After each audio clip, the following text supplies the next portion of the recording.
रब रब करदे बुढ़े हो गए मुल्ला पंडित सारे, रब दा खोज खुरा ना लभया सजदे कर कर हारे। रब दे तेरे अंदर वसदा विच कुरान इशारे, बुल्ले शाह रब ओनू मिलसी जेड़ा नफ्स अपने नू मारे। जिंदगी के नशेबो फराज में ऐसी मुख्तलिफ शख्सियात से ताल्लुकात और मिलना जुलना होता रहता है जो कि जिंदगी की मुख्तलिफ स्टेजेस में अहम किरदार अदा कर रहे होते हैं। एक अच्छा रूहानियत को समझने वाला शख्स जो होता है वो इल्म व तहकीक के साथ साथ शेर व शायरी के साथ भी शगफ रखता है। अबसार भाई एक ऐसी शख्सियत के मालिक जो हमारे साथ मौजूद हैं, मुख्तलिफ शायरी की किताबों के साथ मुनसब और उनकी अपनी शायरी की किताबों के साथ साथ उनकी एक बेहतरीन बुक मुंद्रा जो कि बहुत पढ़ी जाती है बरे सगीर पाक व हिंद में, उसका बहुत बड़ा नाम है और उसके बारे में पूछेंगे कि आखिर मुंद्रा क्या होता है, प्लस ये कि उन्होंने शेर व शायरी के ऊपर जो कुतब लिखी उनका मकसद क्या है, क्या वो अंदर से शायर हैं या रूहानियत और तसव्वुफ की लाइन के साथ ताल्लुक रखने वाले बंदे हैं, या उनके दिल में ऐसी क्या इश्क की चिंगारी मौजूद है जिसको बुझाने के लिए, जिसकी तलाश के लिए वो लगे रहते हैं। इन तमाम चीज़ों के बारे में उनसे पूछेंगे कि उन्होंने जो किताब मुंद्रा लिखी उसका मतलब क्या है, उसके मतलब में क्या चीज उनको लेकर आई और वो किस तहकीक के पीछे पड़े हुए हैं, उनकी सोच क्या है, वो उसमें से निकालना क्या चाहते हैं और पहुंचे कहां तक है, उनकी सोच का मकसद क्या है, क्या उस शेर व शायरी या मुंद्रा की किताब से उनको खुद कोई जाती फवायद हासिल हुए या लोगों ने उनसे फायदे हासिल किए। इन तमाम चीज़ों के बारे में डिस्कशन होगी। तो चलते हैं अबसार भाई की तरफ। बहुत शुक्रिया आप मेरे पास तशरीफ लाए। सबसे पहले मुझे बताएं कि आपकी शायरी के ऊपर कितनी किताब मार्केट में आ चुकी हैं? एक किताब मेरी तेरे इश्क बीमारियां लाइयां मार्केट के अंदर आई। अच्छा, तेरे इश्क की बीमारियां लाइयां किस चीज को आपने अपना मकसद बना के लिखी? देखिए, इश्क मजाजी भी होता है, इश्क हकीकी भी होता है और मेरा मुल्क पाकिस्तान भी कई बीमारियों के अंदर मुब्तला हो चुका है और इश्क हकीकी के अंदर भी इसे मैं लेकर गया हूँ और इश्क मजाजी के अंदर भी, क्योंकि इश्क मजाजी इश्क हकीकी का जीना है। इश्क हकीकी और इश्क मजाजी का पाकिस्तान से क्या ताल्लुक है? देखिए, पाकिस्तान धरती माँ है। जब आप अपनी माँ के साथ मोहब्बत नहीं करेंगे, मजाजी इश्क आपका खत्म हो गया। जब आप अपनी माँ के साथ मोहब्बत नहीं करेंगे, धरती माँ के ऊपर उस खालिक के कायनात को सजदा नहीं करेंगे, तो आपके पीछे क्या रहा? इश्क हकीकी इश्क मजाजी जो भी आपकी किताब आई है उसका बेहतरीन शेर, एक ही शेर। मैनू इश्क दे घुंघरू पावण दे, नच नच के यार मनावण दे, मैं नादम अपने अमलां ते हंजुआं दी बारिश लावण दे, मैनू इश्क दे घुंघरू पावण दे। ये इश्क हकीकी के ऊपर है या इश्क मजाजी के ऊपर? ये इश्क हकीकी की जानिब जाता है। तो मैं समझता हूँ कि आप इश्क हकीकी की तरफ ज्यादा राग़िब हैं। जी राग़िब। तो इश्क हकीकी में आपको कौन सा ऐसा बंदा मिला कि जिसने आपको इश्क हकीकी की सीढ़ी चढ़ाया? फर्स्ट ऑफ ऑल मेरे वालिदैन ने मेरे अंदर मोहम्मद वाले मोहम्मद की और उस खालिक के कायनात की मोहब्बत को परवान चढ़ाया है।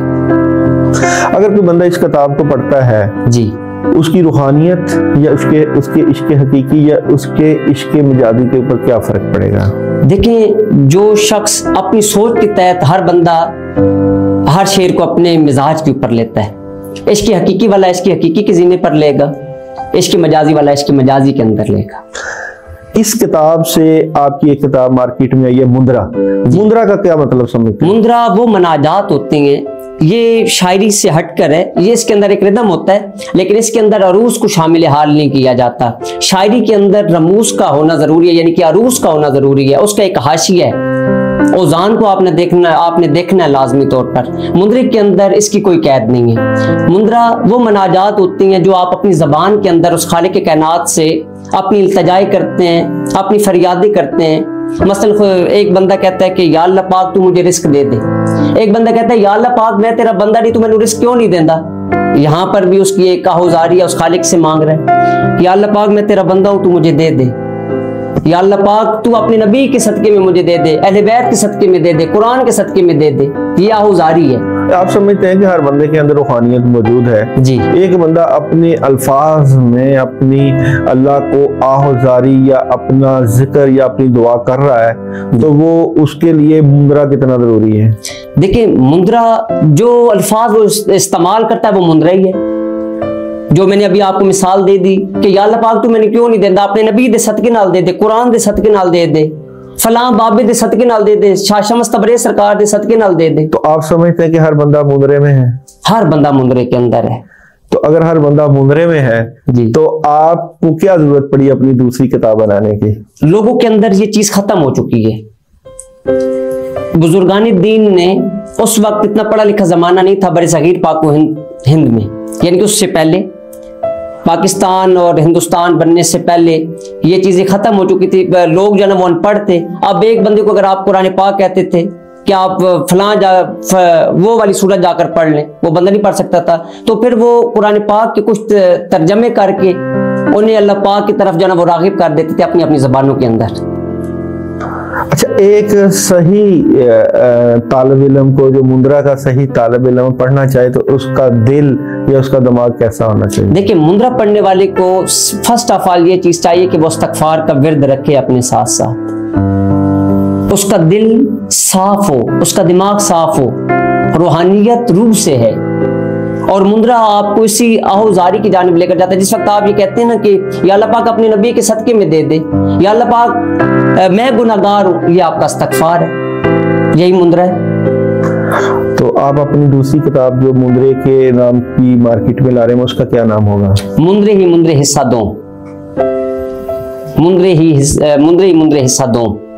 और इसके अंदर माशाल्लाह मैं हर जबान के अंदर मुंदरे लिख रहा हूँ। फे की जबान का मुंदरा है, इंग्लिश के अंदर मुंदरा जाते हैं, बलोची जबान के अंदर है, पश्तो के अंदर है, उर्दू जबान के अंदर है, बहुत ज्यादा जबानों के अंदर मैंने कोशिश की है मुख्तलिफ जगहों पर जाकर आमिलीन कामिलीन के साथ मिलकर उनसे बातचीत करके मैंने मुंदराजात को इकट्ठा किया है। तो आप अपनी जिंदगी का तुरा इम्तियाज मुंदरे में ही रखना चाहते हैं या इसके अलावा भी आप चाहते हैं? सितारों से आगे जहां और भी हैं मुंदरा, क्योंकि अब मेरे अंदर रच बस चुका है, रच चुका है मेरे अंदर, बस गया मेरे अंदर ये मुंदरा। लोग ये लफ्ज समझना चाहते हैं मुंदरा, यहाँ से मंदिर, कई लोग कहते हैं ये कोई हिंदुओं से है, सिखों से है। ये लफ्ज है मुंदरा, मंदरा नहीं है। हाँ जी। मुंद का मतलब है भरना। अच्छा। यानी कि एक फॉर एग्जाम्पल हम एक सोजाक के हवाले से दवाई देते हैं तो हम कहते हैं कि आप इन्हें इंद्री की कोई दवाई दे दें आप इन्हें, यानी कि उनके जख्म मुंद हो जाएं, जख्म उनके भर जाएं। राह का मतलब रास्ता है, यानी कि खाली रास्ते को आपने भरना है, जो चीजें आप छोड़ चुके हैं उस तरफ आपने लाना है। मुंदरा वो कील है, वो हसार है जो आपको मुख्तलिफ बीमारियों से, मुख्तलिफ परेशानियों से निकालता है। जो चीजें आप भूल चुके हैं उन जगह को आपने फिल करना है, उन जगहों को आपने देखना है कि फलां जगह पर मैंने ये गलती की है, फलां जगह पर ये गलती की है, या मुझसे ये गलती हो सकता है सरजद हो गई हो लाशऊरी तौर पर। तो आप की शायरी की किताब का मुंदरे से क्या ताल्लुक है? देखिए, मैं क्योंकि शायर हूं और शायरी के हवाले से ये चीज़ है कि कई लोग मुंदरे को शायरी बोलते हैं, लेकिन शायरी के अंदर मैंने आपको अर्ज की कि शायरी के अंदर अरूज का होना ज़रूरी है, औजान का होना ज़रूरी होता है। हर शेर का वज़न बहुत ज़रूरी है, उसके औजान को देखना पड़ता है, बहरों को देखना पड़ता है, अरूज को देखना पड़ता है। जबकि मुंदरा जो है ना वो हर बंदे, एक आम बंदा जो कि शायरी के इसरार और रमूज से बिल्कुल नावाकिफ है। क्या मैं ये सवाल कर सकता हूँ या मैं समझता हूँ कि आपने अपनी शेर व शायरी को जो है रूहानियत के इश्क व रमूज में करके आपने एक जो अल्फाज का चुनाव किया उसको मुंदरे का नाम दिया? नहीं, ये मुंदरा वो चीज है कि जो कि बरसगीर से पहले बना हुआ था। क्या आपके मुंदरे में शेर व शायरी का रंग नजर आता है? शेर व शायरी का रंग होता है, मेरे मुंदरे के अंदर नहीं। मुंदरा मैं तो लिख रहा हूँ ना इस दौर के अंदर, यानी कि बरसगीर पाक हिंद के अंदर मैं लिख रहा हूँ, लेकिन ये बुजुर्गान दीन ने कई मुंदराजात लिखे हैं। उनके दौर के अंदर जो उन्होंने अल्फाज बताए वो सीना बसीना चलते आ रहे हैं। मुख्तलिफ कुतब के अंदर मुख्तलिफ मुंदराजात हैं, जैसे सैयद अहमद कबीर का मुंदरा, मुंदरा कबीर, मुंदरा कलां, तो मुंदरे के अंदर शेर व शायरी का रंग होता है, एक रिदम होता है, लेकिन वो अरूज से हट कर होता है। वो होते सुर के अंदर है, अल्फाज सुर के अंदर ही होते हैं, लेकिन उनके अंदर शायरी का गुर नहीं पाया जाता। तो ये फिर मुंदरा क्या सुरीले लोगों के लिए? नहीं, हर बंदा सुरीला है। अभी आप भी बात कर रहे हैं, आपकी आवाज की भी एक पिच है, आपका भी एक खरज है। मैं भी एक बात कर रहा हूं तो मेरा भी एक आवाज की पिच है, आवाज की बुलंदी है, अल्फाज का उठाव है, ये भी तो मुंदरा ही है ना। तो आप पूरी कायनात को मुंदरा समझते हैं? मैं ऐसे ही समझता हूँ। हर बंदा, कौन सा बंदा है, ख्वाह वो हिंदू है, ख्वाह वो मुसलमान है, ख्वाह वो मसीह ब्रादर है हमारा, वो भी तो अपने अपने वसीलों से अल्लाह पाक से मांग रहा है ना, या अपने भगवानों से मांग रहा है ना। देता तो हमारा खालिक ही है, कुल कायनात उसी की है। मुख्तलिफ तरीकाकार के मुताबिक वो उसको झुक रहे और मेरा खालिक उन्हें दे रहा है। क्या आप समझते हैं कि हिंदुओं को ये बुत देते हैं? तो फिर आपका ये मतलब निकल सकता है कि मुंदरे को हम अपने मुर्शद या शेख से अटैच कर लें? मुंदरा होता ही शेख के साथ अटैच है। जब अपने मुर्शद को आप याद नहीं करेंगे मुंदरे के अंदर, तो आप फारिग हैं। मुंदरे के अंदर मुर्शद होता है। देखिए, 12 इमाम चहारदा मासूमीन अलैहिस्सलाम के वास्ते होते हैं, कुरान पाक की आयात के वास्ते होते हैं, आयतें मुख्तलिफ सूरतों के वास्ते होते हैं, सिंपल उनके नाम लिए जाते हैं। कई लोग तो उन मुंदरजात के अंदर सूरतों को पढ़ते हैं। वो कहते हैं एकदम गाफल ते सौदम काफर सानू मुर्शिद सबक पढ़ाया हो। तो मुंदरा क्या हर वक्त आपको गाफल रखता है या आपको हाजिर रखता है? मुंदरा हाजिर रखता है। वो अक्सर मैं ये बात करता हूँ कि मुर्शद मैं हूँ, तो बंदे कहते हैं कि मुर्शद आप कैसे? मैं कहता हूँ कि मुर्शद मेरे अंदर है। मुंदरे को आप कुरान के साथ अटैच कैसे करेंगे? देखिए, मुंदरा जो है ना, उसके अंदर जिस वक्त आप आयत करीमा विर्द करते हैं, उसके अंदर आप कुरान पाक के अंदर हैं। अल्लाह पाक के 99 नाम कुरान पाक के अंदर हैं। तो फिर आप कुरान से बाहर तो ना हुए। आप अल्लाह पाक इसमें जाती ले रहे हैं कि या अल्लाह पाक, जैसे एक मुंदरा है, या अल्लाह कर फरमा बहक़ ला इलाहा इल्लल्लाह, तनु आयत करीमा दा वास्ता, सूरह फातिहा दा वास्ता, नबी पैगंबर दा वास्ता, हर एक औलिया दा वास्ता। ये भी एक मुंदरा है। औलियाए कराम ने, देखिए, औलियाए कराम ने उस खालिक की कायनात की वादनीयत को मनवाया है। तभी तो आज हम उनके दरबारों के पास जाकर उनके वसीले से उस खालिक की कायनात से मांगते हैं। देने वाला तो वो खालिक की कायनात ही है ना, अल्लाह के अलावा कौन देने वाला है? मोहम्मद वाले मोहम्मद भी उनकी मखलूक है, सहाबा कराम भी अल्लाह पाक की मखलूक हैं, कुरान भी अल्लाह पाक ने उतारा, बुजुर्गान दीन भी अल्लाह पाक के हुक्म से बने। ख्वाह वो कलंदर है, ख्वाह वो कोई फकीर है, ख्वाह वो कोई गौस है, कोई कुतब है, कोई अब्दाल है, अल्लाह पाक ने उन्हें अपनी अताएं की हैं। अता के अलावा कोई चीज हासिल नहीं होती, यानी कि उसकी रजा को पा लेना ही मुंदरा है। तो उसकी रजा को पा लेना ही मुंदरा है। कोई पैगाम? देखें, आप अपने आप को पहचाने। हम लोग अपने आप से गाफिल हैं। जो लोग अपने आप को 10 मिनट नहीं दे पाते, वो दूसरों के लिए 2-2 घंटे निकाल लेते हैं। अपने आप से मोहब्बत करें। अपने आप से मोहब्बत ये है कि आप अपने आप से मोहब्बत इस तरीके से करेंगे कि कल आपने कब्र के अंदर जाना है। देखिए, मौत हक है, मौत आनी है।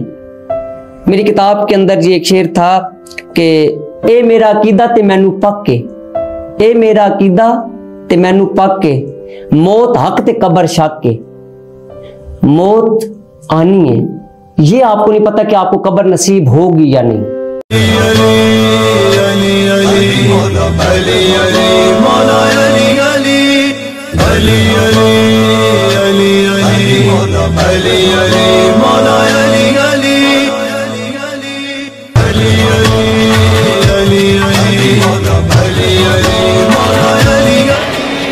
अस्सलाम वालेकुम तमाम दोस्तों, मैं आपके लिए दरबार अक़दस पर हाजिर होकर आपके लिए दुआ गो हूँ कि मौला की मिसबात Ali